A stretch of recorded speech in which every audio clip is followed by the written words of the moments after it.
Well, hi. This video is about the Megaswitch. I will explain what is the Megaswitch, a little history of it, and the assembly and the wiring of this switch. The Megaswitch is actually a 4-pole pickup selector switch with either 5 or 3 positions. And the easiest way to explain it is by the conductor board of the M switch.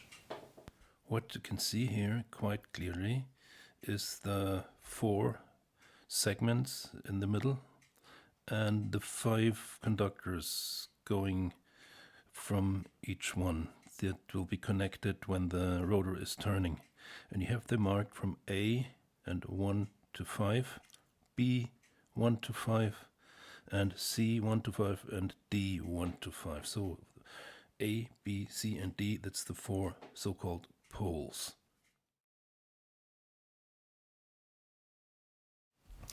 So the idea behind it was when I sat with my earlier partner, Wolf-Dieter Holzäpfel. He was a quite well-known guitar player in the area, and he always wanted to have the 2 outside pickups on his Stratocaster guitar, and the best would be in the center position. So we tried all wiring diagrams, but they all were not satisfying. Finally, a friend of ours who was an electronic engineer gave us a catalog with a few parts marked, and we got some samples and finally managed to assemble a switch with a few additional metal parts. So this here was the Eyb and Holzäpfel 6-way switch. But some musicians were confused with 6 positions, some were quite happy to have an extra sound. So at a later stage I combined some parts with another 5-way switch that was available on the market, combined it with a conductor board, and that was the first Eyb Megaswitch. And the name came this way. Some guys that I was cooperating with liked that switch very much, and one of them said, "Oh, that switch is mega geil," which means it's absolutely fantastic. So I called it Megaswitch.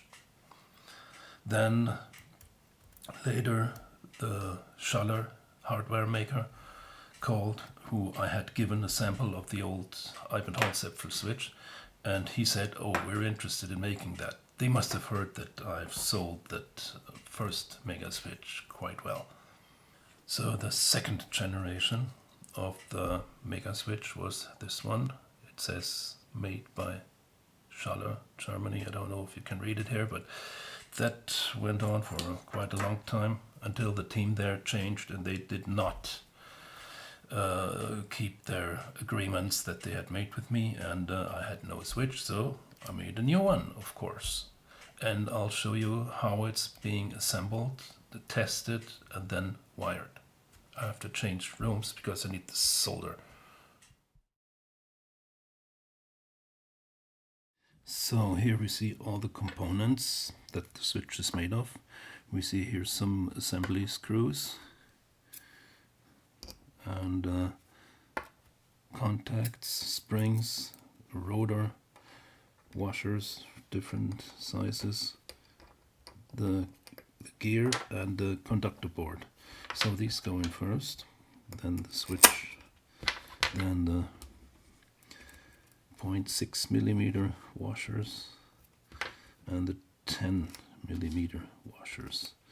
Next part is the rotor itself here, and we insert those springs in the holes.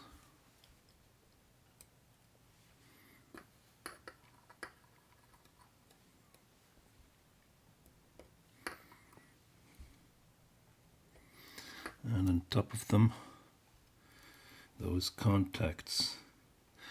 And as you can see, all these contacts and the conductor board is all gold plated, which means superb contact, no corrosion, with other words, very long life.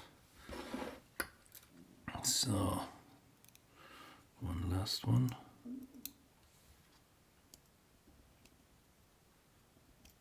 is quite a nasty job.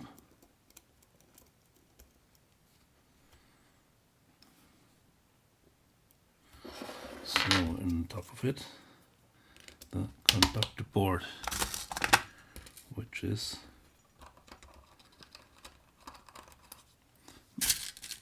secured with these screws, the nuts, sorry.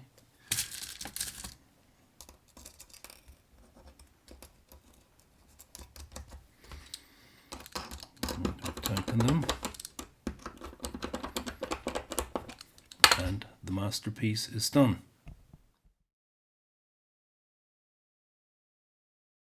And to make sure they all work properly, they're being tested before they get sold.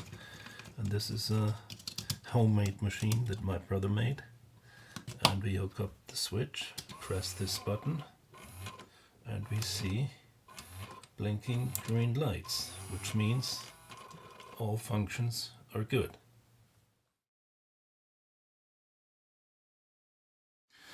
So before we wire the switch, this is the diagram I'm going to use today, and we see here on the diagram a little black spot, and that means it's a soldering bridge, and I'll show now how to make those.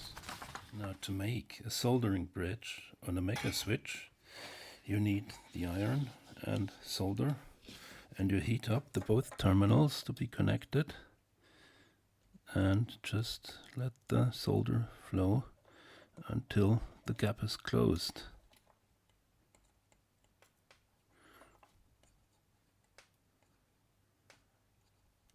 And that's it. The rest will now be wired according to the diagram, which I normally do before I install the switch into the guitar. So, first one here, number 2 is ground. It's easier when the switch is not hooked onto the guitar, but it's outside. So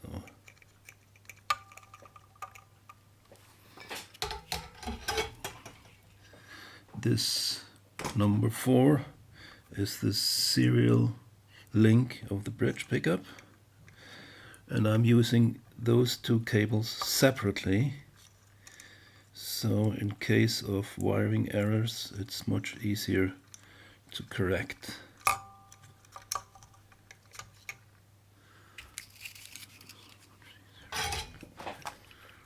And I have those two little holes on every terminal, which makes that possible.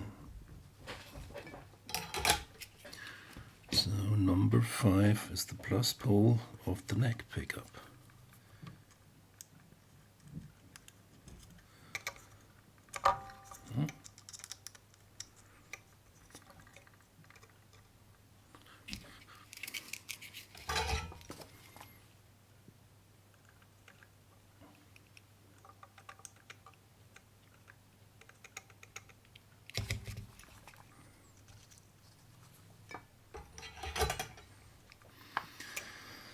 Number 7 and number 6 are the plus pole of the bridge pickup.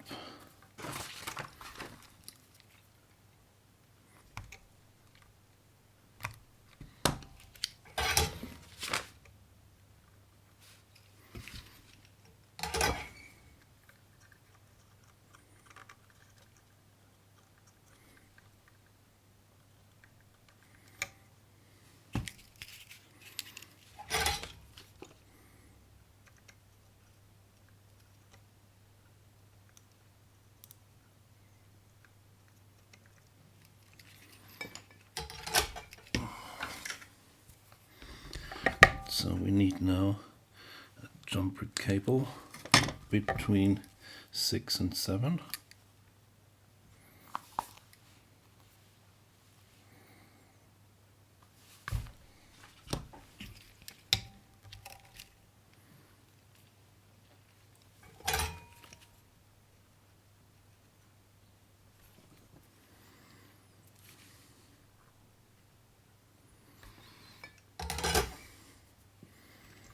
This is also very easy to do, since we're using 2 little holes on each terminal.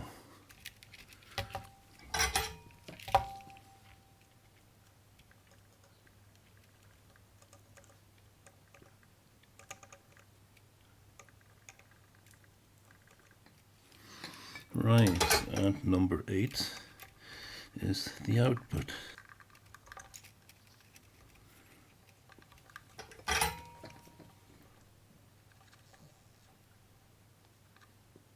So, wiring is done. Now we mount the switch into the cavity.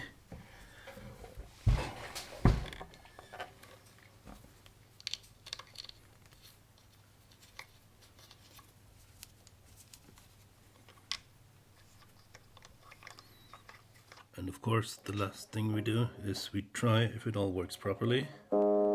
This is bridge humbucker, bridge single coil plus neck. Well, sorry, it sounds funny because this is the sitar bridge.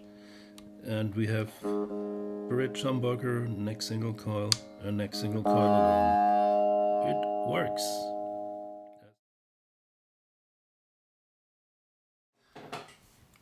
And the Megaswitch is available in different versions. The most common one is the E, which is for guitars with 2 or 3 pickups. Then there's a version S, which is a direct replacement for traditional 5-way switches like Fender is using. There's a version T, which is the same with 3 positions. There's a version P, which makes the wirings of the PRS custom. And the M is multifunctional, which I showed before with a PCB with the 4 common outputs and each one with 5 individual inputs. So everything is possible with this one. And all the 4 different conductor boards can be combined with either 3-way or 5-way gear. So endless possibilities of combinations. And when I don't install it myself but sell it to whoever, it's been packaged in a nice little box indicating which type is in there. Sounds lovely.